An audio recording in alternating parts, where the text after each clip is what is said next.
Хөгжлийн бодлого одоо тэр дундаа эрчим хүчний салбарын хөгжлийн бодлогыг танилцуулж байна. За тэгээд эрчим хүчний дутагдлаас гаргана, ногооруулна, эрчим хүч одоо экспортлог болно гэдээ одоо маш сайхан тийм одоо уриал оозонгуудыг ярьж байна гэж ингэж харж байна. Тэгэхээр хамгийн гол нь одоо энэ уриал оозон энэ одоо зорилтод хэрэгжүүлэхийн одоо хүрхийн тулд ямар одоо наривчсан төлөвөө гаргасан юм бэ?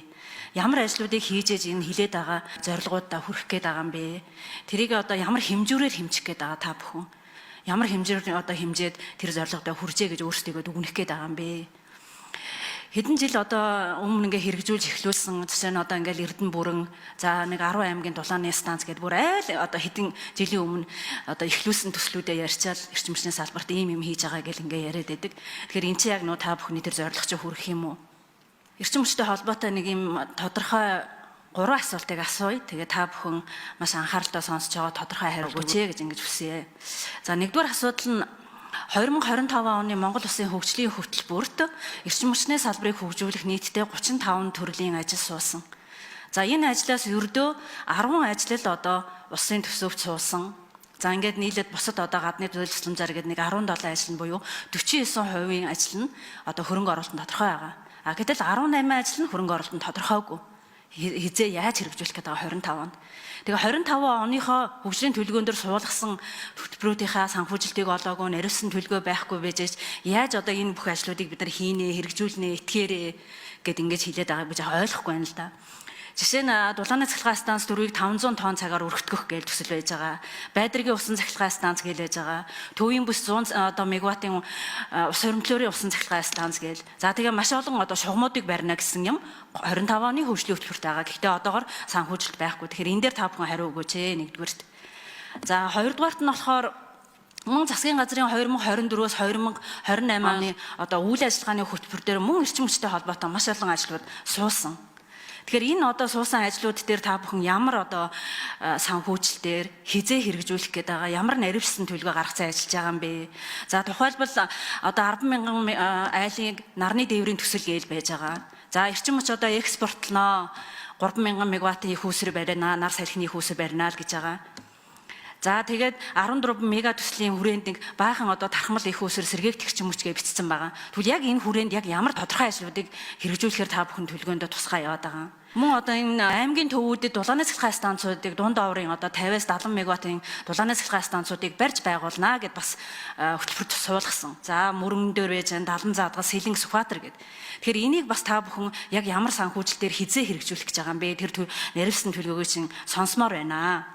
За дараагийн нэг юм чухал болохоор 5-7 дулааны цахилгаан станцтай холбоотой. Тэгэхээр энэ одоо тендерийн материалыг хизээ биелэн болгох гэж байгаа. За санхүүжилтийн хувилбаруудыг босруулаад танилцуулнаа гэж байна. Тэгэхээр яг хизээ танилцуулах юм, манай байнгын хороо танилцуулах юм уу? Тэгэхээр та бүхэн мэдж байгаа дэлхий дээрээс одоо нүүрснээс станцаа санхүүжилт олоход тун хүнд. Тэгэхээр энэ нөхцлөөр зарлцгаар чин орж ирэх хүмүүсийн тоо цөөхөн болчин, өрсөлдөөн байхгүй болчин, эцсийн дүндээ хөрөнгө оруулалтыг өсгөж байгаа. Тэгэхээр энэ хувилбарууд чинь хизээ орж ирээ, хизээ тендер зарлах юм бэ? Энийг бас яг тодорхой хариулт өгөөч гэж ингэж хүсэж байна. За бид нар одоо янз бүрээр жичлэгдэж байгаад гадаад зээлийнхаа одоо хэмжээг нэмэгдүүлсэн шүү дээ ингэц гişүнэ. Тэгээд тэр гаднаас авж байгаа зээл тусламжийг ихэнхийг нь эдийн засгийн эрчим хүчний салбарт өгснгийг та мэдж байгаа. Тэгээд тэр байгаа жоохон мөнгийг бүгдийг авцсан хүмүүс ингэж шамлал суугаад тахаар бусад салбар одоо яах вэ? Тэгээ өнөөдөр бол 45 төсөл 149 төсөл дотор 44 төсөл нь одоо эрчим хүчний төсөл байна гэж 4 жилд хэрэгжүүлэх юм. Энэний өнөөдөр 25 шийдэгдээд явж байна. Одоо бид нар бас нэг хийсэн ажилдаа сэтгэл хангах хэрэгтэй шүү. Эрдэнэ бүрэнгийн усан цахилгаан станцыг 10 жил ярьсан. Бид нар мэдж байгаа. Гэхдээ эдийн засгийн газар мөнгөний өхөө болцсон байсан шүү. Өгөхгүй байсан шүү. Шанхайд ерөнхий сайд бид нар хамт очиж уулзчиж улс төрийн шийдэлд хүржээж авсан шүү. Энийг одоо юу гэх юм? Бид нар ажил хийсэн гэхгүй юм. Бид нар нэг урагшаа алхачаад алхсан алхамлалтанда ингээд одоо зөв байна. Эрчим хүчний үнийг нэмлээ шүү дээ хараалгаж жагаад. 8 жил хөдөлгөөгүй шүү дээ. Тэгээ энэ алхам биш юм уу? Улаанбаатар хотод дулааны станцууд одоо баригдана. Ашигтай ажиллах боломжийг бүрдүүлээд өгчлөө шүү дээ. Тэгээ энэ ажил биш юм уу? Одоо жишээлбэл дулааны станцыг бид нар барина итэг гэж байгаа нь дулааны их үүсвэрийг хийдэг компаниуд ашигтай ажиллах боломж одоо бүрдсэн учраас бид нар гадны хөрөнгө оруулалт, дотоодын хөрөнгө оруулагчдын хамтарсан хөрөнгө оруулалтаар энэ асуудлуудыг шийдэх гэж байгаа юм. Төр хувийн хвшлийн түншлэлээр шийднэ. Бүх эрчим хүчний их үүсвэрийг төр ганцаараа хийнэ гэдэг үзэл санаанаас холдож байгаа. Реформ гэж энийг хэлж байгаа. Эрчим хүчээ үйлдвэрлэдэг хүмүүс нь олон хөрөнгийн их үүсвэртэй байя. Ийм шийдвэр гарцсан шүү дээ. Тийм учраас энэ хүрээнд бол таны хүсэж байгаа юу тодорхойгүй гэж байгаа 18 төсөл бол ажил хэрэг болоо явчихно. Тэрэнд бол би санаа зовхгүй байгаа. Ягаад гэвэл цоожил сүрэнд энэ чиглэлээр чиглэлийн өгцөн. Даалгавар өгцөн. Жишээлбэл 400 мегаваттыг бол эхний улиралдаа багтаагаад урагшаа явуул гэж цоожил сүрэнд үүрэг өгцөн. Юунаас болоод дампуур улснаа мэдж байгаа тэр сайд. Өнөөдөр энийг хэрхэн ажил хэрэг болгохоо бас мэдж байгаа. Тийм учраас бид нар цаг хугацаатай уралдаад хийнэ. 10,000 айлын сэргээгт хэрчим хүчээр хангах их үүсвэр шийдэгдсэн байгаа. Бид нар хөгжлийн банкныхаа дэргэд ногоон санхүүжилтийн корпорац байгуулсан. Энэ корпорацийн санхүүжилтийн ихэнх нь айлуудын сэргээгт хэрчим хүчний их үүсвэрийг дэмжих санхүүжилт хөрөнгө оруулалтанд. Загантур садгүйцээж хариулъя. Аймагуудын дулааны станцуудыг ч гэсэн бид нар дандаа хувийн хөрөнгө оруулалтаар шийднэ. Жишээлбэл 70 задгад Өмнөговь аймгийнхан бид нар орон нутгийн төсвөөрөө эхлүүлье гэдэг.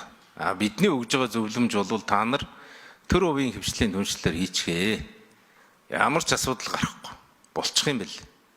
Гэх мэтлэн бид нар ингээ хийгээ явна. Тэгэхгүй бол зүгээр мөнгө нь бэлэн тендер гэхээр нэг арын хаалганы компаниуд орж ирээд тэр солонгосын зээлээр хэрэгжиж байгаа төслүүд чи ихэнх нь унтсан. Баахан тийм ажил хийж чаддгүй нөхдөд шалгаруулсан. Бид нар нь ажиллаа хийдэггүй. Төслийн үнэн өсдөг. Ийм зарчимгүй юм их байгаа байхгүй. Тэгэхээр энийг арилгаад аль болохоор их үүсвэр талаа бол хувийн хвшлийн хөрөнгийг дайчлая хэдүүлээ гэж байгаа юм гişүнэ. Таны барьж байгаа зарчим. Нөгөө талдаа түгээхээ ч гэсэн бид нар хувийн хвшлийн хөрөнгө оруулалтыг дайчилж хийх учиртай юм бэл.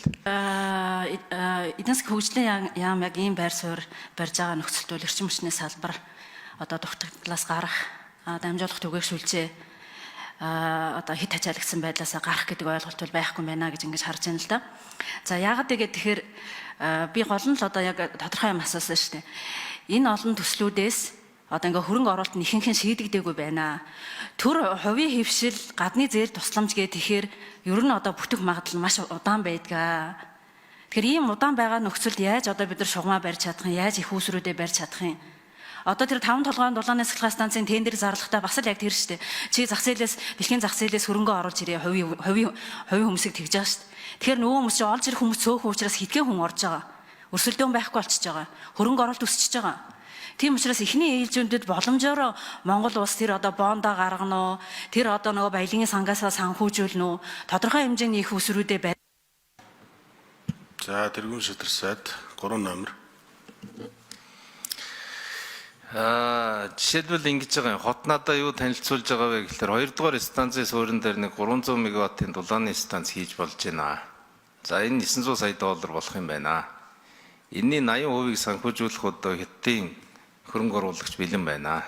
20%-ийг нь би санхүүжүүлье. 200 сая доллароо. Энэ зориулсан мөнгийг бэлдэж өгөөч гэж.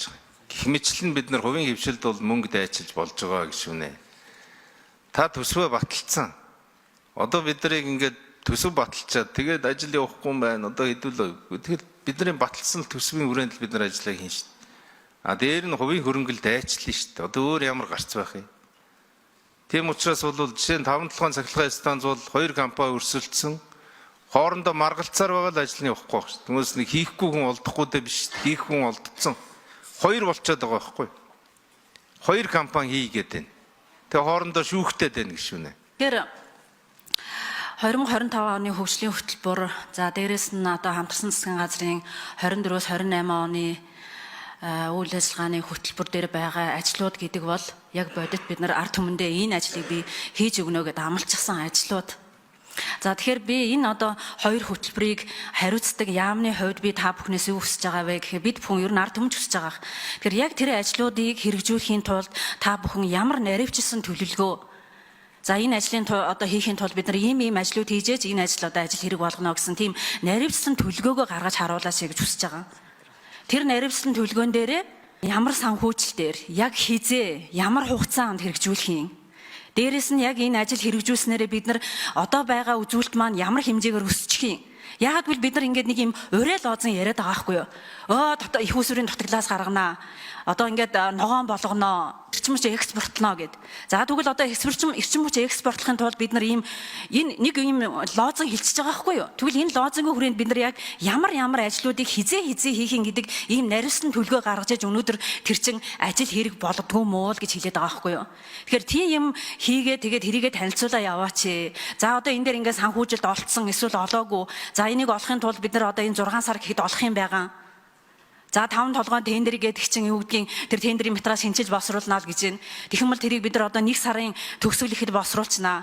За тэр санхүүгийн загварыг одоо 2 сарын 15 гэхэд загвараа ингээ эцэлчихнэ ч гэдэг юм. Яг ийм хугацаатай ийм төлөвлөгөө, бодиттой төлөвлөгөө бид нарт харуулаач гэж хэлээд байгаа байхгүй.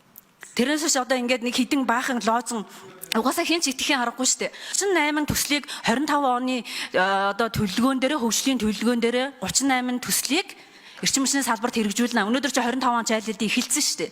Гэтэл эхэлсэн юмн дээр яг тэрэн дээр ингээ үсрээл 17 төсөл нэг санхүүжилт ингээ шийдэгдсэн байгаа. 18 бүр сурагчгүй.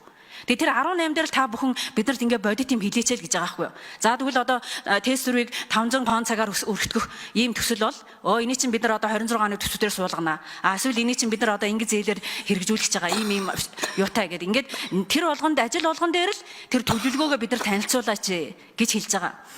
Хоёрдугаар асуудал нь яг энэ ажлуудыг одоо үндсэн гүйцэтгэгч нь үндсэн хариуцлагч нь эрчим хүчний яам гэдээ ингээ тавьчихсан. Тэгээ яс юмн дээрээ болохоор яг эрчим хүчний яам бол ямар ч ирэх мэдэл байхгүй. Тэр гол санхүүжилтийн олдог нь болохоор танаа яам байгаа. Тийм учраас тэр энэ төслүүдийг хэрэгжүүлэгч үндсэн хариуцлагч нь эдийн засаг хөгжлийн яамаа гэж тавиач. Яагаад гэхээр эрчим хүчний яам нь ийм төслүүдийг хэрэгжүүлье гэж явуулдаг санхүүжилт нь байхгүй. За тэгээд хасагддаг. Тэгэхээр техникийн хувьд л эрчим хүчний яам дэмжлэг үзүүлж ажиллахаар байгаа байхгүй юу? Тэгэхээр яг энэ төслүүд хэрэгжихгүй юу? Энэ одоо 38 төсөл зөвхөн 25 оны төсөв дээр байж байгаа байхгүй юу? Хөгжлийн төлөвлөгөөн дээр 38 төсөл, 35 төсөл. Тэгтэл 4 жилийн төлөвлөгөөн дээр чинь эндээс маш их төслүүд байгаа. Тэгэхээр тэр болгон дээр л наривсан юм хийгээд бид бүхэнд харуулаач гэж ингэж хүсэж байгаа байхгүй юу? Тий, ийм л саналтай байна. Тэгвэл ингээд та бүхний ажиллаж байгаа арай жаахан бодиттой ард түмэн чинь одоо та бүхэн яриад байгаа урай лоозонд жоохон ч гэсэн ихтгэлтэй болно шүү дээ.